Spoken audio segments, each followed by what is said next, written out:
Hello students, welcome to Core Solutions. मैं हूं Rakesh Gosavi. Core solutions में हम लोग फिजिक्स सब्जेक्ट का स्टडी कर रहे हैं, जिसमें हम लोग state board, CBSE board, JEE, NEET, CET सारे एग्जाम्स का कंबाइंड प्रिपरेशन कर रहे हैं। क्योंकि टॉपिक तो सेम होता है, लेकिन जो हर बार हम लोग क्या करते हैं, अलग अलग बुक से अलग अलग स्टडी करना पड़ता है। तो यहाँ पे हम लोग एक ही प्लेटफॉर्म पे सारे एग्जाम का कॉमनली प्रिपरेशन कर सकते हैं। तो आज का जो लेक्चर है वो डिपेंड है सर्कुलर मोशन के ऊपर, क्योंकि सर्कुलर मोशन एक इंपॉर्टेंट पार्ट है जेई, नीट, सीईटी सारे एग्जाम्स में, इवन स्टेट बोर्ड के एग्जाम में भी। सीबीएसई में 11th में, इसलिए स्टेट 12th को आपको एग्जाम में नहीं रहता है। तो सर्कुलर मोशन को स्टार्ट करते टाइम बहुत सारे बच्चे कंफ्यूज हो जाते हैं कि सर्कुलर मोशन कैसे करना है। तो उसका बेसिक आज हम लोग बेस जो है वो एकदम स्ट्रॉन्ग करेंगे। बहुत इंपॉर्टेंट लेक्चर है आपके लिए, तो ये लेक्चर पूरा देखिए। और आपने अगर चैनल को सब्सक्राइब नहीं किया तो चैनल को सब्सक्राइब कर दीजिए और इस वीडियो को अपने दोस्तों के साथ जरूर शेयर कीजिए। तो चलिए हम लोग शुरू करते हैं आज सर्कुलर मोशन। यहाँ पे रोटेशनल डायनामिक्स इसलिए लिखा है क्योंकि स्टेट बोर्ड के इंडेक्स में इसका नाम रोटेशनल डायनामिक्स है। लेकिन आज हम लोग देखने वाले सर्कुलर मोशन का बेसिक, मतलब सर्कुलर मोशन का स्टडी करते टाइम अपनी लेक्चर देखना जरूरी है। ओके, तो चलिए अभी हम लोग समझते हैं कि सर्कुलर मोशन। तो सर्कुलर मोशन से पहले हम लोग आते हैं मोशन की तरफ। मोशन बराबर ना, मोशन क्या होती है? यस अभी सॉरी, मोशन क्या होती है? किसी भी ऑब्जेक्ट की मूवमेंट। कोई भी ऑब्जेक्ट अगर मूव हो रहा है, कोई भी ऑब्जेक्ट अगर मूव हो रहा है तो उसको मोशन बोलते हैं, बराबर। मतलब तो अलग अलग तरीके की मोशन होती है। तो हम लोग बेसिकली 3 टाइप में क्लासीफाई करते हैं मोशन को। ओके, तो 4 भी ले सकते हैं, सर्कुलर को एक अलग क्राइटेरिया में भी रखा जाता है। ओके, तो यहाँ पे एक होता है ट्रांसलेशनल मोशन। ट्रांसलेशनल मोशन मतलब जब ऑब्जेक्ट एक जगह से दूसरी जगह जाता है, बराबर ना। अगर मान लो ये पेन यहाँ से अगर ऐसे गिर गया तो ये ट्रांसलेशनल मोशन हो गई, बट एक जगह से दूसरी जगह चला गया। फिर आता है सेकंड, रोटेशनल मोशन। अभी रोटेशनल मोशन क्या होता है? जब ऑब्जेक्ट एक ही जगह पे रोटेट होता है, जैसे आपके सिर के ऊपर अगर अभी फैन होगा, फैन घूम रहा होगा, तो फैन जो है वो रोटेशनल मोशन परफॉर्म कर रहा है, वो एक जगह से दूसरी जगह नहीं जा रहा है। और तीसरा होता है वाइब्रेशनल, जिसके ऊपर एक ऑसिलेशन नाम का चैप्टर है, वो भी हम लोग पढ़ेंगे। ओके, तो ट्रांसलेशनल मोशन और रोटेशनल मोशन में एक कॉमन मोशन आ जाती है, जिसको बोलते हैं हम लोग सर्कुलर मोशन। तो सर्कुलर मोशन मतलब क्या होता है? तो देखिए, कोई भी ऑब्जेक्ट अगर हम लोग ले लेते, एक ऑब्जेक्ट है, ऑब्जेक्ट अगर ऐसे सर्कुलर पाथ पे घूम रहा है, वो सर्कुलर पाथ पे घूम रहा है। ओके, सर्कुलर पाथ पे घूम रहा है ये ऑब्जेक्ट, अगर ऐसे सर्कुलर पाथ पे अगर घुमाया जा रहा है तो उस मोशन को बोला जाता है circular motion. Okay, the object motion of the object along the circumference of the circle. मतलब ऑब्जेक्ट मूव हो रहा है, एक जगह से दूसरी जगह जा रहा है, लेकिन उसका पाथ जो है वो सर्कुलर है, तो उसको बोलते हैं हम लोग सर्कुलर मोशन। ओके, चलो आई होप समझ में आया होगा आपको सर्कुलर मोशन। तो आज बहुत ही ज्यादा इंपॉर्टेंट फॉर्मूले हम लोग सीखने वाले। ओके, सर्कुलर मोशन के बहुत ज्यादा इंपॉर्टेंट फॉर्मूले। तो सर्कुलर मोशन क्या होती है? Motion of the object along the circumference of the circle. तो अगर कोई ऑब्जेक्ट सर्कुलर पाथ पे घूम रहा है तो भी चलो एक एग्जांपल लेते हैं हम लोग। कोई ऑब्जेक्ट है, जैसे planetary motion, earth is revolving around the sun, है ना। बहुत सारे प्लैनेट सन के अराउंड घूम रहे, सर्कुलर मोशन वहां पे परफॉर्म कर रहे हैं। ओके, इलेक्ट्रॉन जो घूमता है वो, या फिर हम लोग एक काम करते हैं, एक छोटा सा पत्थर ले लेते हैं, उसको रस्से से बांध देते हैं और ऐसे घुमाते हैं। सर्कुलर मोशन खेतों में करते हैं जनरली, है ना। तो उस टाइम तो ये सारी सर्कुलर मोशन के टाइप होती है। ओके, लेकिन फैन जो घूमता है वो रोटेशनल मोशन होती है। लेकिन फैन का अगर कोई ऑब्जेक्ट लेंगे, छोटा सा एक पार्टिकल, जैसे एक नट है, उसमें एक ओके एक नट है, स्क्रू है, वो सर्कुलर मोशन परफॉर्म कर रहा है। तो जब भी कोई बॉडी रोटेट होती है तो उसके जो पार्टिकल्स रहते हैं, उसके जो पार्ट्स रहते हैं, वो सर्कुलर मोशन परफॉर्म करते हैं। ओके, तो चलिए सर्कुलर मोशन में हमें क्या सबसे इंपॉर्टेंट होता है? तो ये 3 क्वांटिटी, जैसे डिस्प्लेसमेंट, वेलोसिटी, एक्सेलरेशन, वैसे ही यहाँ पे होते हैं angular displacement, angular displacement, angular velocity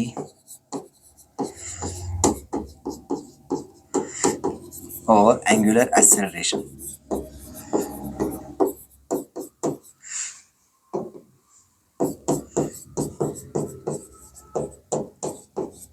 अभी ये सब क्या होता है वो भी हम लोग समझ लेते हैं one by one. Angular displacement क्या होता है, एंगुलर वेलोसिटी, एंगुलर एक्सेलरेशन। तो चलिए, अगर मान लो कोई ऑब्जेक्ट सर्कुलर मोशन परफॉर्म कर रहा है, कोई ऑब्जेक्ट जो है वो सर्कुलर मोशन, बहुत ही खराब सर्कल आया मेरा ओके, चलो थोड़ा टेक्नोलॉजी का यूज कर लेते हैं। ऐसे एक सर्कल ले लिया हमने। ओके, तो इसे एक ऑब्जेक्ट है यहाँ से लेके यहाँ तक, अभी इसको बोला जाता है रेडियस वेक्टर। जो रेडियस होती है उसको अगर हम लोग डायरेक्शन के साथ कंसीडर करेंगे तो उसको रेडियस वेक्टर बोलते हैं। ओके, तो देखो इस पॉइंट से लेके इस पॉइंट तक गया, वो सर्कुलर मोशन परफॉर्म कर रहा है, पॉइंट ए से लेके बी तक है, तो उस रेडियस ने कुछ ना कुछ एंगल कवर किया होगा, राइट। तो उस एंगल को बोला जाता है एंगुलर डिस्प्लेसमेंट। उसको क्या बोला जाता है? Angular displacement. ओके, तो उसका सिंबल होता है थीटा, उसका यूनिट होता है रेडियन। तो डायमेंशंस क्या हो जाएंगे? एंगल को डायमेंशंस होते नहीं, 0 0 0, बराबर है। इसका यूनिट क्या होता है? रेडियन। तो ये होता है एंगुलर डिस्प्लेसमेंट, एकदम सिंपल। तो angle describe by the radius vector in a given time when object is performing circular motion. जब भी कोई ऑब्जेक्ट सर्कुलर मोशन परफॉर्म कर रहा है तो एक पर्टिकुलर टाइम में रेडियस वेक्टर ने जो भी एंगल कवर किया है उसको बोलेंगे हम लोग एंगुलर डिस्प्लेसमेंट। ओके, फिर आते हैं एंगुलर वेलोसिटी। एंगुलर वेलोसिटी का सिंबल होता है ओमेगा। ओमेगा डब्ल्यू जैसे दिखता है वो होता है ओमेगा। अभी एंगुलर वेलोसिटी क्या होती है? जैसे वेलोसिटी क्या होती है? Rate of change of displacement with respect to time. Angular velocity rate of change of angular displacement with respect to time. Okay, तो ओमेगा क्या हो जाता है? Omega is equal to theta upon T, या फिर हम लोग उसको ले लेते हैं theta 2 minus theta 1 upon T, या फिर theta 2 minus theta 1 upon T 2 minus T 1। ये होती है average velocity, average angular velocity. ये एवरेज वैल्यूज है। ओके, ये कौन सी वैल्यूज है? एवरेज। तो मुझे चाहिए इंस्टेंटेनियस, किसी पर्टिकुलर इंस्टेंट पे, किसी पर्टिकुलर इंस्टेंट पे। तो क्या हो जाता है? तो उसको यूज किया जाता है limit method. Okay, limit delta T tends to 0 delta theta by delta T. Okay, लेकिन हम लोग फिजिक्स में जैसे मैंने आपको बताया कि लिमिट्स हम लोग यूज नहीं करते, तो लिमिट्स को लिमिट कन्वर्ट हो जाता है यहाँ पे डेरिवेटिव में। ओके, तो ये वैल्यू कौन सी मिलेगी आपको? ये वैल्यू नहीं मिलेगी, ये वैल्यू ये मिलेगी आपको इक्वेशन। इसमें टाइम की वैल्यू पुट कर दी नहीं, आपको मिल जाएगा आंसर, राइट। एग्जांपल्स में हम लोग करेंगे आगे जाके। तो इसका यूनिट क्या हो जाएगा बेटा? रेडियन पर सेकेंड। यूनिट क्या हो जाएगा?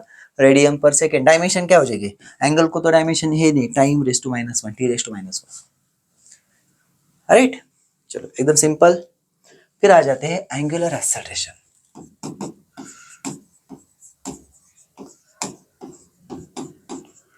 एंगुलर एक्सेलरेशन, उसका सिंबल होता है अल्फा। तो एंगुलर एक्सेलरेशन क्या होता है? जिस तरीके से acceleration, rate of change of angular velocity with respect to time. Acceleration क्या होता है? Rate of change of velocity with respect to time, rate of change of angular velocity with respect to time. देखो rate of change of angular velocity with respect to time, तो यहाँ पे लिखेंगे omega 2 minus omega 1 divided by T, यहाँ पे omega 2 minus omega 1 divided by T 2 minus T 1। तो ये values क्या बताएगी? ये बताएगी एवरेज एंगुलर एक्सेलरेशन। ये क्या बताएगी? Average angular acceleration. मुझे इंस्टेंटेनियस चाहिए तो मैं क्या करूंगा? यहाँ पे रिप्रेजेंट करूंगा लिमिट से, delta T tends to 0। Okay, यहाँ पे हो जाएगा delta omega by delta T, ये होता है D omega by T, correct, right. तो इसका यूनिट क्या हो जाएगा फिर? रेडियन पर सेकेंड स्क्वायर। डायमेंशन क्या हो जाएगी? T raise to minus 2, right. ये वैल्यू क्या हो जाएगी? ये हो जाएगी इंस्टेंटेनियस में। Okay, so angular displacement, angular velocity, angular acceleration, ये तीनों चीजें आपको समझ में आ गई। अभी यहाँ पे उनकी डायरेक्शन समझना जरूरी है। डायरेक्शन कैसे समझेंगे? ओके, तो डायरेक्शन कैसे समझना है? तो यहाँ पे सिंपली एकदम सिंपल तरीके से राइट हैंड रूल हम लोग यूज करेंगे। ओके, स्क्रू रूल भी होता है लेकिन वो सेम ही होता है, तो कुछ अलग नहीं है, बस उसको प्रेजेंट करने का तरीका अलग है, आंसर सेम ही होता है, नेचर सेम ही होता है। तो आपने आपका राइट हैंड लेना है, बोलेगा मैं लेफ्टी हूँ, लेफ्ट हैंड लेना है, ऐसा नहीं। ओके, तो राइट हैंड की जगह राइट हैंड यूज करना है, लेफ्ट हैंड की जगह लेफ्ट हैंड यूज करना है। बहुत सारे लोग ऐसा करते हैं, राइट हैंड रूल में ऐसे दिखाते हैं, ऐसे ऐसा नहीं चलता है। चलो, तो हाथों का यूज आप ध्यान से समझ लो, कौन सा हाथ कहाँ पे यूज करना है। बहुत सारे बच्चे गड़बड़ा जाते हैं। तो देखो यहाँ से ए से बी तक गया ना, तो ए से लेके बी तक अपने फिंगर्स को ऐसे कर्ल करना है। तो ये जो थंब है ये होगी एंगुलर डिस्प्लेसमेंट या एंगुलर वेलोसिटी की डायरेक्शन। ओके, ऐसे घूम रहा है। अगर मान लो ऐसे घूमता तो ये एंटी क्लॉकवाइज घूम रहा है तो ऐसे आपकी तरफ आ रहा है, राइट। क्लॉकवाइज घूमता तो बोर्ड की तरफ चला जाता। अगर ऐसे घूमता तो ऊपर, ऐसे घूमता तो नीचे, राइट हैंड रूल। ओके, तो ये आपको मिल गई एंगुलर डिस्प्लेसमेंट और एंगुलर वेलोसिटी की डायरेक्शन। तो आप बोलोगे sir what about angular acceleration? तो एक्सेलरेशन की डायरेक्शन दो तरीके से हो सकती है। अगर एक्सेलरेशन पॉजिटिव है या फिर वेलोसिटी इंक्रीज हो रही है तो वेलोसिटी के डायरेक्शन में, अगर निगेटिव है मतलब वेलोसिटी डिक्रीज हो रही है तो वेलोसिटी के अपोजिट डायरेक्शन में। सिंपल मींस कैसी होगी एक्सेलरेशन की डायरेक्शन? अगर पॉजिटिव है तो सेम डायरेक्शन, और निगेटिव है तो अपोजिट डायरेक्शन। ओके, समझ में आया? चलो अभी फिर सॉरी, अभी एंगुलर वेलोसिटी हो गई, angular displacement, angular velocity, angular acceleration. अभी क्या होता है, अगर जैसे हम लोग सर्कुलर मोशन देखते हैं तो ऑब्जेक्ट एक जगह से दूसरी जगह पे जा ही रहा है ना बेटा, ऑब्जेक्ट एक जगह से दूसरी जगह जा ही रहा है, बराबर है, मतलब ऑब्जेक्ट यहाँ से यहाँ तक जा ही रहा है, मतलब वो अपनी पोजीशन तो चेंज कर रहा है, मतलब यहाँ पे ट्रांसलेशनल मोशन भी हो रही है, मतलब लीनियर वेलोसिटी भी है, तो लीनियर वेलोसिटी का रिलेशन हमें देखना है। ओके, लीनियर वेलोसिटी का रिलेशन हमें देखना है, तो हम लोग लेंगे यहाँ पे जो थीटा है वो एकदम छोटा ले लेंगे, मतलब एकदम छोटा। तो एक छोटा सा डेरिवेशन है जो हम लोग सर्कुलर मोशन में करते हैं। ओके, बहुत तो बोर्ड्स के पॉइंट ऑफ व्यू से भी, मतलब 12th में बोर्ड्स के पॉइंट ऑफ व्यू से इतना इंपॉर्टेंट है, लेकिन अगर हम लोग बेसिक से जाते हैं तो फायदा होता है। ओके, तो इसलिए थ्योरी लेक्चर में हम लोग डिटेल में जाएंगे। तो चलिए, तो देखो एक छोटा हम लोग देखेंगे अभी relation between v omega. Okay, तो linear velocity and omega angular velocity के बीच में जो रिलेशन है वो हमें निकालना है। तो हम लोग क्या करेंगे, एक छोटा सा टाइम इंटरवल ले लिया डेल्टा टी, एकदम छोटा, मतलब सर्कुलर मोशन हो रहे हैं, छोटे से टाइम इंटरवल में ऑब्जेक्ट जो है थोड़ा सा डिस्प्लेस हो गया, okay, by angular displacement delta theta. Okay, तो अभी हम लोग क्या करेंगे तो अभी हम लोग पहले इसको देखो, ये इसको बोलेंगे हम लोग डेल्टा एस, इसको क्या बोलेंगे, डेल्टा एस। अभी यहाँ पे अगर एंगल छोटा है, देखो as delta T is very small, so delta theta भी बहुत स्मॉल है, तो उस टाइम में क्या हो जाएगा, उस टाइम में arc A B is equal to क्या हो जाएगी बेटा, कॉड ए बी, और इट इज इक्वल टू हम लोग क्या लिखेंगे, डेल्टा एस, राइट। तो यहाँ पे हमें एंगल का फॉर्मूला पता है, angle is equal to R का upon radius, angle is equal to क्या होता है, आर का अपॉन रेडियस। एंगल क्या है बेटा, डेल्टा थीटा, आर्क क्या है, डेल्टा एस, रेडियस क्या है, आर, राइट। तो यहाँ पे क्या हो जाएगा, so delta S is equal to are delta theta. Okay, इसको वेक्टर फॉर्म में जब लिखा जाता है तो ऐसे होता है, delta S is equal to delta theta cross R. Okay, फिर अभी हम लोग क्या करेंगे, हमें निकलनी वेलोसिटी। वेलोसिटी क्या होती है, velocity is equal to, yes, velocity is equal to limit delta T tends to 0 delta S by delta T, right. Derivative के फॉर्म में भी लिख सकते हैं, लेकिन हम लोग डेल्टा के फॉर्म में लिख रहे हैं इसलिए लिमिट यूज करेंगे, राइट। तो डेल्टा एस की वैल्यू क्या हो गई, limit delta T tends to 0, यहाँ पे क्या हो जाएगा बेटा, delta S is equal to are delta theta, और डिवाइडेड बाय क्या हो जाएगा, डेल्टा टी, आर तो कांस्टेंट है तो इसको बाहर निकाला जाएगा, so limit delta T tends to 0 delta theta by delta t, so v is equal to, ये क्या हो गया, ये तो ओमेगा हो गया, तो ये हो जाएगा आर ओमेगा, उसको वेक्टर फॉर्म में ऐसे लिखा जाता है, ओमेगा क्रॉस आर, राइट। तो ये हो गया हमारा relation between angular velocity and linear velocity, बहुत ही इंपॉर्टेंट रिलेशन है। अभी डायरेक्शन समझ लेंगे कि यार अगर ये सर्कुलर मोशन लीनियर वेलोसिटी आ गई तो डायरेक्शन कैसी होगी। तो देखो ओमेगा कहाँ पे, ओमेगा अगर मान लो ये ऐसे घूम रहा है, ओमेगा कहाँ पे, आपकी तरफ है, ओके, यहाँ पे मैं निकालता हूँ, चाहे तो छोटा सा सर्कल निकालता हूँ, ऐसे घूम रहा है, ओमेगा कहाँ पे, आपकी तरफ है, रेडियस वेक्टर कहाँ पे, रेडियस वेक्टर तो आउटवर्ड है, ओके, तो ओमेगा क्रॉस आर, तो यहाँ पे हो जाएगा टेंजेंशियल, वेलोसिटी क्या हो जाएगी, टेंजेंशियल। ओके, यहाँ पे मैं थोड़ा ब्लू कलर से दिखा देता हूँ, पर फिर से इस पॉइंट पे ले लेंगे, चलो इस पॉइंट पे, तो ओमेगा, ओके, फिर से देखिए ओमेगा और रेडियस वेक्टर बाहर है, आउटवर्ड, ओमेगा क्रॉस आर, देखो ये मेरे फिंगर्स देखो, ओमेगा से आर की तरफ जा रहे हैं, तो ये आ गया इस डायरेक्शन में। तो मतलब सर्कुलर मोशन में जहाँ जहाँ आप लोग लीनियर वेलोसिटी को देखना चाहोगे तो वो हमेशा टेंजेंशियल होती है, सर्कुलर पाथ को कैसी होती है, जहाँ पे भी आपको देखना है, जहाँ पे भी, मतलब जब भी अगर कोई ऑब्जेक्ट घूम रहा है तो वो आगे जाने की कोशिश कर रहा है, सर्कुलर मोशन की वजह से वो सर्कुलर पाथ में घूम रहा है, तो ऐसा क्यों हो रहा है वो भी हम लोग समझेंगे आगे। ओके, तो चलो उसके बाद में नेक्स्ट टॉपिक हमारा आता है यूसीएम। अभी यूसीएम मतलब क्या, uniform circular motion, uniform circular motion, uniform circular motion. अभी यूनिफॉर्म सर्कुलर मोशन क्या होता है, जिसमें जो सर्कुलर मोशन ही है, motion of the object along the circumference of the circle with a constant speed.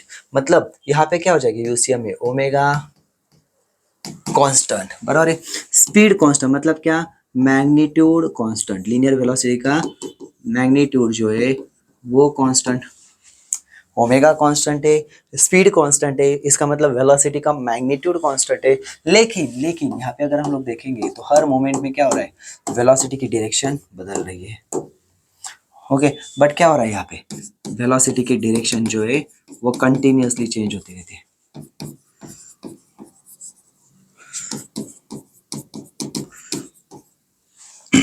बराबर, कंटिन्यूअसली चेंज होती रहती है।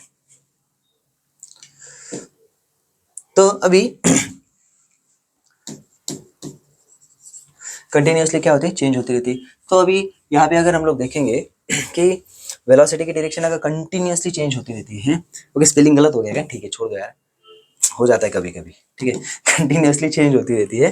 तो यहाँ पे क्या हो रहा है, वेलोसिटी की डायरेक्शन अगर चेंज हो रही है तो अकॉर्डिंग टू वेक्टर कंसेप्ट क्या होता है, वेक्टर कंसेप्ट से वेलोसिटी की किसी भी क्वांटिटी की अगर डायरेक्शन बदल रही है तो क्वांटिटी बदल रही है ऐसा एज्यूम किया जाता है, मींस वेलोसिटी बदल रही है। क्योंकि अगर वेक्टर वेक्टर की थ्योरी के अकॉर्डिंग दो वेक्टर्स तभी इक्वल होते हैं जब उनकी डायरेक्शन भी सेम है, मैग्नीट्यूड के साथ साथ डायरेक्शन भी सेम है।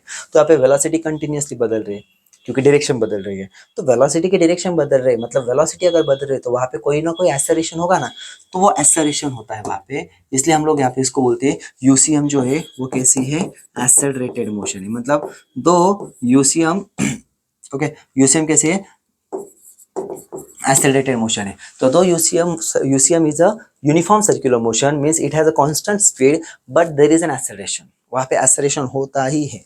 Okay, without acceleration circular motion नहीं हो सकती। तो उस एक्सेलरेशन को बोला जाता है रेडियल या सेंट्रीपिटल एक्सेलरेशन। तो रेडियल या सेंट्रीपिटल एक्सेलरेशन क्या करता है, चलो यहाँ पे डायग्राम में देखेंगे। देखो ये ऑब्जेक्ट यहाँ पे सामने जाने की कोशिश कर रहा है, ऑब्जेक्ट यहाँ पे जाने की कोशिश कर रहा है तो रेडियल एक्सेलरेशन इसको यहाँ पे खींच रहा है। ओके, फिर उसकी डायरेक्शन चेंज हो गई तो ऐसे वो ऐसे हो गया, अभी अभी फिर से इसको खींचेगा तो ऐसे हो जाएगा। तो ऐसे क्या हो जाएगा, हर मोमेंट को आगे जाने की कोशिश कर रहा है, वो फोर्स जो है वो उसको अंदर खींच रहा है। ओके, समझ में आ रहा है। चलो एक छोटा सा एग्जांपल लेते हैं। हम लोग क्या करते हैं, जैसे एक आपने देखा होगा कि जो तेल निकालने वाला एक रहता है, आपको पता होगा, जहाँ पे जो बैल है उनको उसको बांधा रहता है वहाँ पे रस्सी से, या फिर मतलब मान लो, या फिर हम लोग किसी घोड़े को, हमारे पास जो भी हम एनिमल्स पसंद है ना, हमने घोड़े को बांध दिया इसे खंबे से। ओके, इसको एक रस्सी से बांध दिया है और उसको ऐसे बांध दिया। अभी वो घोड़ा क्या करेगा बेटा, वो घोड़ा आगे जाने की कोशिश करेगा। अभी वो आगे जाने की कोशिश करेगा लेकिन वो ऐसे सर्कुलर मोशन में घूमता रहेगा, वो आगे जा रहा है, उसको लग रहा है वो आगे जा रहा है, लेकिन क्या हो रहा है, वो जो एक फोर्स है वो उसको अंदर की तरफ खींच रहा है। तो फोर्स को रिस्पॉन्सिबल जो एक्सेलरेशन है, कौन सा, सेंट्रीपिटल या रेडियल एक्सेलरेशन, जो स्ट्रिंग में टेंशन के फॉर्म में है, वो उसको खींच रहा है। वो आगे जाने की कोशिश कर रहा है, वो एक्सेलरेशन उसको अंदर खींच रहा है, वो आगे जाने की कोशिश कर रहा है, एक्सेलरेशन अंदर खींच रहा है, मतलब फोर्स, राइट। तो ये कंटिन्यूअसली ऐसा होता रहता है, तो सेंट्रीपिटल एक्सेलरेशन। तो सेंट्रीपिटल एक्सेलरेशन की रिस्पॉन्सिबिलिटी जिस फोर्स पे रहती है उसको हम लोग बोलते हैं सेंट्रीपिटल फोर्स। तो इसके ऊपर भी हम लोग डिस्कस करेंगे, इसके ऊपर भी हम लोग डिस्कस करेंगे, सेंट्रीपिटल एक्सेलरेशन भी, सेंट्रीपिटल फोर्स भी। ओके, तो सबसे पहले हम लोग यूसीएम के कुछ इंपॉर्टेंट फॉर्मूले जो बहुत बार बच्चे मिस कर देते हैं, बहुत बार बच्चे गलत कर देते हैं, तो उसको हम लोग समझ लेते हैं। ठीक है भाई, मान लो कोई ऑब्जेक्ट सर्कुलर मोशन परफॉर्म कर रहा है, तो यूनिफॉर्म सर्कुलर मोशन परफॉर्म कर रहा है, तो मतलब क्या हो रहा है, वो सेम टाइम में सेम डिस्टेंस कवर कर रहा है, तो हम लोग उस टाइम को बोलते हैं पीरियोडिक टाइम। ओके, तो पीरियोडिक टाइम मतलब क्या, कि वो 2πr डिस्टेंस मतलब एक सर्कमफरेंस कवर करने के लिए जो टाइम लगा रहा है, that is periodic time. okay, the time taken by particle to complete its one revolution, okay, is known as periodic time। तो हम लोग यहाँ पे जैसे स्पीड का फॉर्मूला क्या होता है बेटा, डिस्टेंस अपॉन टाइम, राइट। तो यहाँ पे क्या हो जाएगा, डिस्टेंस कितना है 2πr, टाइम कितना है t, राइट। तो इसका मतलब क्या हो जाएगा, t is equal to 2πr upon v, right. But हमें पता है v इज इक्वल टू क्या होता है, v इज इक्वल टू होता है r ओमेगा। तो यहाँ पे क्या हो जाएगा, t is equal to 2πr upon r omega, r क्या हो गया, कैंसल, राइट, r यहाँ पे कैंसल, तो t is equal to 2π upon omega. तो एक इंपॉर्टेंट फॉर्मूला यहाँ पे आ जाता है, ओके, बहुत ही ज्यादा इंपॉर्टेंट फॉर्मूला ये और है। वैसे हमें पता है फ्रीक्वेंसी, फ्रीक्वेंसी क्या होती है बेटा, frequency is equal to 1 upon period. Frequency क्या होती है? Number of revolutions completed in a unit time, कि एक यूनिट टाइम में कितने रिवॉल्यूशंस कंप्लीट किए उसको बोलते हैं फ्रीक्वेंसी, राइट। तो हम लोग क्या करेंगे, सिंपली फ्रीक्वेंसी का फॉर्मूला क्या होता है, 1/t, तो इसका क्या हो जाएगा फिर, यस, v/2πr, या फिर यहाँ पे क्या हो जाएगा, f is equal to ω/2π, right. तो एक इंपॉर्टेंट फॉर्मूले यहाँ पे हमें मिल जाते हैं। ओके, तो इनको सिंप्लीफाई वैसे भी कर जाते हैं, v is equal to 2πrf, या फिर हो जाएगा omega is equal to 2πf। बहुत ही इंपॉर्टेंट फॉर्मूले। ओके, तो ये फॉर्मूला हमेशा ध्यान में रखना है, बहुत सारे चैप्टर्स में काम आता है ये वाला, ये और ये, मतलब सारी एक ही है, बस उसको अलग अलग अलग अलग तरीके से ओके, उसको उल्टा पुल्टा करके हमें मिलते हैं। चलो, तो ये फॉर्मूले आपने नोट कर लेना है ध्यान से, गलती से भी मिस नहीं करना है। ओके, पीरियोडिक टाइम मतलब सेकंड होता है, फ्रीक्वेंसी का यूनिट जो होता है वो हर्ट्स होता है। क्या होता है? हर्ट्स। हर्ट्स मतलब पर सेकेंड, हर्ट्स मतलब क्या होता है, और पर सेकेंड। तो पर सेकेंड मतलब कभी कभी रिवॉल्यूशन, आरपीएस बोलते हैं, रिवॉल्यूशंस पर सेकेंड, ये ऐसा यूनिट है। आरपीएम भी होता है रिवॉल्यूशंस पर मिनट, तो वो 7 सेकेंड का होता है, पर 60 सेकेंड होता है, ठीक है। चलो, तो ये हो गया हमारा एक इंपॉर्टेंट फॉर्मूला, बहुत ही ज्यादा इंपॉर्टेंट। अभी हम लोग जैसे मैंने यहाँ पे डिस्कस किया था, सेंट्रीपिटल और सेंट्रीपिटल एक्सेलरेशन और centripetal force, means radial acceleration या रेडियल फोर्स पे हम लोग डिस्कस करते हैं। तो चलिए हम लोग देखते हैं रेडियल या सेंट्रीपिटल एक्सेलरेशन।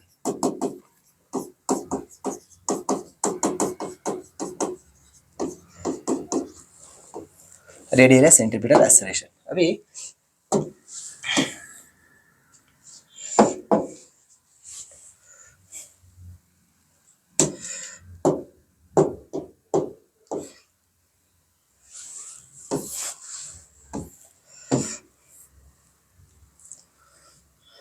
अभी मान लेते हैं कोई ऑब्जेक्ट है जो सर्कुलर मोशन परफॉर्म कर रहा है यहाँ पे, इस वो पॉइंट के अराउंड, ओके, और वो घूमते घूमते कहीं इस पर्टिकुलर एक पॉइंट पे आ गया, इस पॉइंट पे आ गया, पॉइंट पी पे।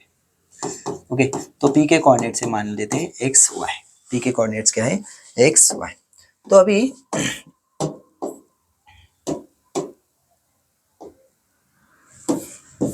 हम लोग क्या करते हैं, तो देखो यहाँ पे मैं P मतलब ये R हो गया, तो रेडियस वेक्टर लिखता हूँ यहाँ पे P पॉइंट पे, एट P क्या हो जाएगा, इसको ऐसे लिख सकते हैं, OP वेक्टर, मतलब मैं ऐसे लिख सकता हूँ एक्स आई कैप प्लस वाई जे कैप, चलेगा। यस, पोजीशन वेक्टर के मेथड सबको पता ही है। मान लो इसने एंगल कवर किया है, ओके, तो यहाँ पे हम लोग ऐसे ले लेते, तो ये एक्स हो गया, ये वाई हो गया, राइट। तो मान लो इसने अभी इस पॉइंट्स पॉजिटिव एक्स एक्सिस के साथ में जो भी एंगल है वो कवर किया है थीटा, राइट। तो इससे मैं बाय ज्योमेट्री हम लोग लिख सकते हैं, बाय ज्योमेट्री इसको नाम दे दो, आपको ट्रायंगल को जो भी नाम देने हैं, इस पॉइंट को पी बोल दिया, इसको एम बोल दो, ओके, तो आपकी मर्जी जो आपको सही लगे। ओके, आपके जो भी प्यारे अल्फाबेट्स वो रख देना, मुझे कोई दिक्कत नहीं है। तो मैं यहाँ पे लिख दूंगा बाय ज्योमेट्री, बाय ज्योमेट्री में डायरेक्ट लिख सकता हूँ as x is equal to r cos theta and y is equal to क्या हो जाएगा बेटा, r sine theta. y is equal to क्या हो जाएगा, r sin theta. So therefore we can write r vector is equal to, देखो ये यहाँ पे आ गया, r vector is equal to यहाँ पे i into r cos theta plus j into r sine theta, correct है। अभी मैं एक लिखता हूँ यहाँ पे, we know v is equal to derivative of r with respect to t।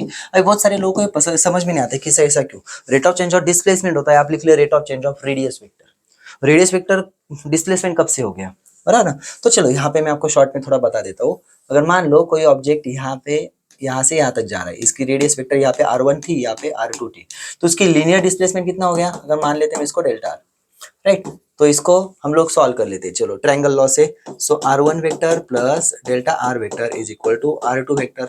So delta r vector क्या हो गया, r2 vector minus r1 vector. तो यहाँ पे क्या है, what is this, change in radius, और वो क्या रिप्रेजेंट कर रहा है, linear displacement. So linear displacement is represented by change in radius vector. तो मींस रेडियस वेक्टर का जब हम लोग डिफरेंस लेते हैं, वेक्टर डिफरेंस, तो लीनियर डिस्प्लेसमेंट होता है, इसलिए हम लोग उस linear displacement with respect to time is velocity यहाँ पे लिखते हैं। ओके, समझ में आया सबको। तो देखो यहाँ पे मैं रखता हूँ ऐसे ही, आपको अगर लिखना होगा आप लिख सकते हैं। तो यहाँ पे और एक चीज मैं थोड़ा सा चेंज करना चाहता हूँ, देखो थीटा ओमेगा, इसका जो एंगुलर स्पीड है वो ओमेगा है, मान लेते हैं एंगुलर स्पीड कितना है, ओमेगा यूनिफॉर्म है। तो ओमेगा इज इक्वल टू क्या हो जाएगा, थीटा अपॉन टी। तो थीटा इज इक्वल टू क्या हो जाएगा, ओमेगा टी, वो भी यहाँ पे डाल देते, राइट। तो यहाँ पे इसको थोड़ा नीचे ले लेते हैं, एक स्टेप आगे चले जाएंगे हम, है ना। तो यहाँ पे क्या हो जाएगा, so R vector is equal to I are cos of omega T plus J are sine of omega T. अभी इनका डेरिवेटिव निकालेंगे हम लोग। देखो डेरिवेटिव ऑफ ये हो जाएगा i are cos of omega T plus J are sine of omega t, right.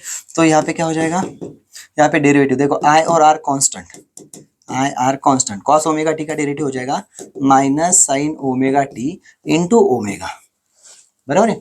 Then यहाँ पे हो जाएगा j are sine omega t का डेरिवेटिव हो जाएगा cos omega t into omega, right. हमें क्या चाहिए, एक्सेलरेशन चाहिए।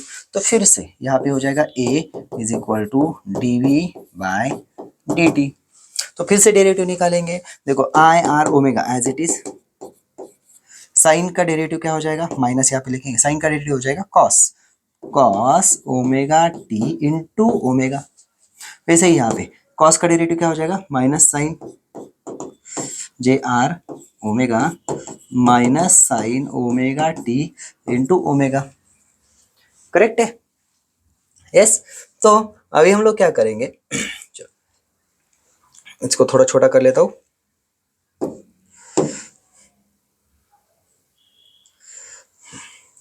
आपको नोट्स मिल जाएंगे, टेंशन मत लो, ठीक है। तो अभी हम लोग क्या करेंगे, देखो मैं यहाँ पे ओमेगा स्क्वायर कॉमन ले लेता हूँ, माइनस ओमेगा स्क्वायर कॉमन ले लेता हूँ। तो यहाँ पे ब्रैकेट में क्या आ जाएगा, i are cos omega T plus J are sine omega T, बराबर है। तो यहाँ पे ये देख सकते हैं हम लोग, मैंने इसलिए छोटा किया कि हमें पता चल जाएगा। तो ये आर ही है, तो इसलिए ए क्या हो जाता है, A is equal to minus omega square R vector, okay. तो हमें सेंट्रीपिटल एक्सेलरेशन की वैल्यू क्या मिली, centripetal acceleration is minus omega square R. तो यहाँ पे हमें पता चलता है centripetal acceleration always directed towards the centre, along the radius and towards the centre, क्योंकि रेडियस वेक्टर मतलब क्या, अवे फ्रॉम द सेंटर, और माइनस आर मतलब along the radius and towards the centre. Means कभी भी कोई भी ऑब्जेक्ट जब सर्कुलर मोशन परफॉर्म कर रहा हो, कोई भी ऑब्जेक्ट सर्कुलर मोशन परफॉर्म कर रहा हो, मेरा सर्कल काफी गंदा आ रहा है आजकल, है ना, ये डिजिटल बोर्ड की वजह से ज्यादा प्रैक्टिस नहीं रही अभी, पहले व्हाइट बोर्ड पे अच्छे से आता था। तो कोई भी ऑब्जेक्ट यहाँ पे सॉरी टेंजेंशियली अगर जाने की कोशिश कर रहा है, तो सेंट्रीपिटल एक्सेलरेशन उसको क्या कर रहा है, अंदर खींच रहा है हमेशा। लेकिन हमें पता है न्यूटन सेकंड लॉ, जहां पे एक्सेलरेशन है वहां पे तो फोर्स होगा, because force is equal to क्या होता है बेटा, m a, force is equal to क्या होता है, एम ए। तो वैसे ही सेंट्रीपिटल फोर्स के लिए होता है, सेंट्रीपिटल फोर्स के लिए जो एक्सेलरेशन होता है वो सेंट्रीपिटल एक्सेलरेशन, बराबर है। तो यहाँ पे माइनस सॉरी एम इंटू क्या हो जाएगा, minus omega square R vector, right. तो यहाँ पे हम लोग लिख सकते हैं, so F is equal to minus M omega square R, right. तो वैसे ही हम लोग उसको सिंप्लीफाई भी कर देंगे, ओके। चलो मैं यहाँ पे अलग अलग फॉर्मूले लिख देता हूँ आपके लिए। तो यहाँ पे एफ इज इक्वल टू अगर सिंप्लीफाई कर देंगे तो आ जाएगा minus m v square upon r into r cap, बराबर है। फिर यहाँ पे भी हम लोग लिख सकते हैं एक्सेलरेशन के लिए, एक्सेलरेशन क्या होता है, acceleration is minus omega square R, और एक होता है minus V square upon R R cap. अभी ये क्यों, देखो along the radius but towards the centre, इसलिए minus, okay. So I hope यहाँ पे आपको समझ में आया होगा सेंट्रीपिटल फोर्स और सेंट्रीपिटल एक्सेलरेशन में जब जब सर्कुलर मोशन होती है वहां पे जरूरी होता है सेंट्रीपिटल फोर्स, ओके। और सेंट्रीपिटल फोर्स से तो होता है सेंट्रीपिटल एक्सेलरेशन। मींस आपको क्वांटिटी कैसी चाहिए, विदाउट मास करना हो तो एक्सेलरेशन के साथ करिए, विद मास करना है तो फोर्स के साथ सॉल्व करिए, कोई टेंशन नहीं, ओके। तो इस तरीके से हमें समझना है। तो centripetal acceleration, centripetal force, clear. चलो अभी हम लोग समझते हैं, ये तो सिर्फ यूसीएम के लिए हो गया, ये जो हो गया है सिर्फ यूसीएम के लिए आया। व्हाट अबाउट नॉन यूसीएम, अगर नॉन यूसीएम होती है तो क्या करेंगे सर, बराबर ना, नॉन यूसीएम, नॉन यूसीएम में हम लोग समझते हैं क्या होता है। देखो कोई ऑब्जेक्ट अगर नॉन यूसीएम में तो उसकी लीनियर वेलोसिटी हम लोग लिख सकते हैं, लीनियर वेलोसिटी जो हो जाएगी वो होती है ओमेगा क्रॉस आर, जो कि चेंज हो रही है ना, क्योंकि चेंज हो रही है, यूसीएम में v की वैल्यू चेंज नहीं होती, सिर्फ डायरेक्शन चेंज होती है, लेकिन नॉन यूसीएम में v की वैल्यू भी चेंज होती है। तो हम लोग क्या करेंगे, मुझे एक्सेलरेशन निकालना है। तो what is acceleration? Acceleration is rate of change of velocity with respect to time, means derivative of velocity with respect to time. तो डेरिवेटिव क्यों लेंगे? क्योंकि वेलोसिटी चेंज हो रही है, बराबर है ना। तो यहाँ पे क्या हो जाएगा, d dt omega cross r. अभी यूवी रूल अप्लाई करेंगे हम लोग, क्या करेंगे, देखो omega into derivative of r plus omega, sorry derivative of omega into r. अरे ये क्या है हमारे पास, v, और ये क्या है, यस अल्फा, बराबर है। तो यहाँ पे हम लोग लिखेंगे so omega cross v plus alpha cross r. तो यहाँ पे एक्सेलरेशन दो तरीके से बना, तो ये होता है हमारा सेंट्रीपिटल एक्सेलरेशन,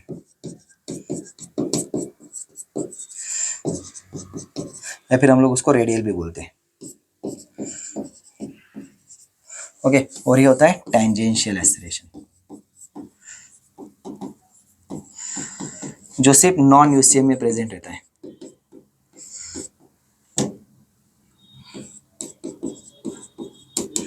ये बोथ यूसीएम नॉन यूसीएम में, ओके। मीन्स अगर इफ यूसीएम इज देयर तो अल्फा क्या हो जाता है, 0। तो A is equal to only omega cross V, right.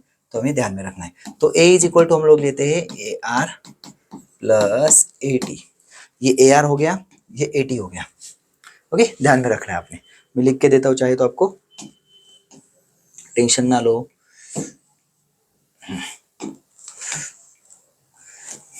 तो ए आर क्या हो गया, a r is equal to omega cross v, जो हमने ये लिखा था ना, यही ये ओमेगा क्रॉस वी भी यहाँ पे हम लोग लिख सकते हैं, ओमेगा क्रॉस वी, वैसे यहाँ पे भी लिख सकते हैं m into omega cross v, okay. यहाँ पे माइनस नहीं लिखना, यहाँ पे माइनस आया क्या, नहीं, ठीक है। तो और ए टी क्या होता है, ए टी होता है अल्फा क्रॉस आर, राइट। तो अगर मुझे मैग्नीट्यूड चाहिए टोटल एक्सेलरेशन का, तो क्या हो जाएगा, under root a r square plus A T square. तो आप बोलोगे ऐसे कैसे डिसाइड कर लिया, तो क्लियर है ना, रेडियल और टेंजेंशियल दोनों हमेशा कैसे रहेंगे, परपेंडिकुलर। तो वेक्टर थ्योरी के अकॉर्डिंग वो कॉस थीटा जो 0 हो जाएगा, वेक्टर एडिशन के अकॉर्डिंग आंसर ये आ जाएगा, ओके। तो ये होता है नॉन यूसीएम में जो एक्सेलरेशन है, दो एक्सेलरेशन, एक रेडियल जो हमेशा रहता है, यूसीएम हो या नॉन यूसीएम हो, सेंट्रीपिटल एक्सेलरेशन हमेशा रहेगा। नॉन यूसीएम होगी तो टेंजेंशियल एक्सेलरेशन एक्स्ट्रा आएगा। यस, समझ में आ रहा है आपको, यस बेटा। चलो अभी और एक छोटा सा पॉइंट हम लोग कवर कर लेते हैं, जिसको बोलते हैं हम लोग सेंट्रीफ्यूगल फोर्स।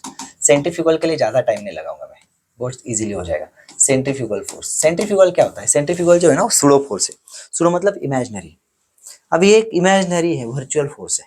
तो कैसे अराइज होता है, जैसे हम लोग कोई ऑब्जेक्ट को ऐसे, पत्थर को ऐसे बांध के अगर घुमा रहे, ओके, तो बाहर जाने की कोशिश कर रहा है।